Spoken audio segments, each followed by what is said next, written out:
right over to the weather. Mary. Yeah, look at the skyline here through the HD tower camera. It's gorgeous. It's sunny.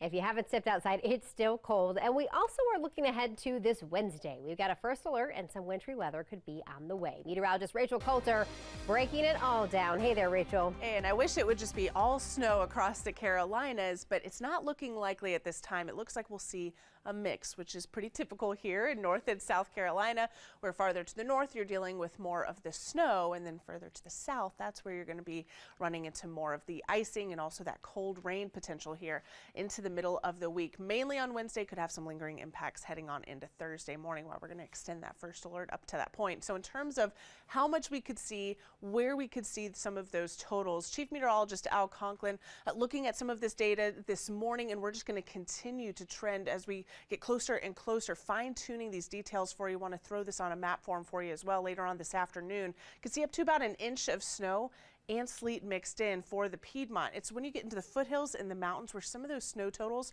are going to go up. About an inch to 2 inches of snow and sleet as we head towards the foothill communities. Mountains could see anywhere from 2 to 3 inches of snowfall. And let me show you what this looks like futurecast wise. This is Wednesday morning, just starting to see the system move in. And this is going to be a really fast moving system that's going to quickly pass really just south of the Carolinas, move off the east coastline. And this will bring that range of precipitation types across the Carolinas, snow to the north, rain to the south by about midday. Really, once again, seeing that I-85 corridor is the delineator between where we're seeing more snow and more of that ice and rain.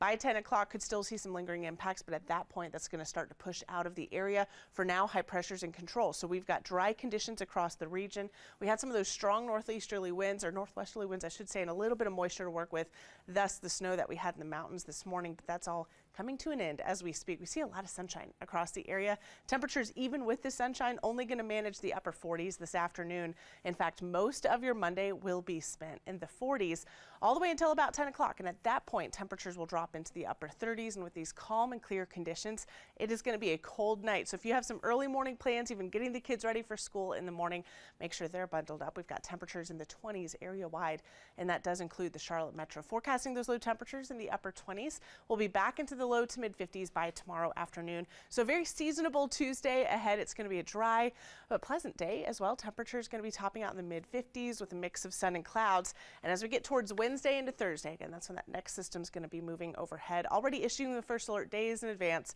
to give you as much of an early heads up, especially since we could see some wintry weather, which would allow for some road issues that could extend into that Thursday morning commute. Ultimately, high temperatures behind that system only making it into the upper 30s. On Thursday, we start to warm up a little bit, but just barely making it back to average by the end of this upcoming weekend.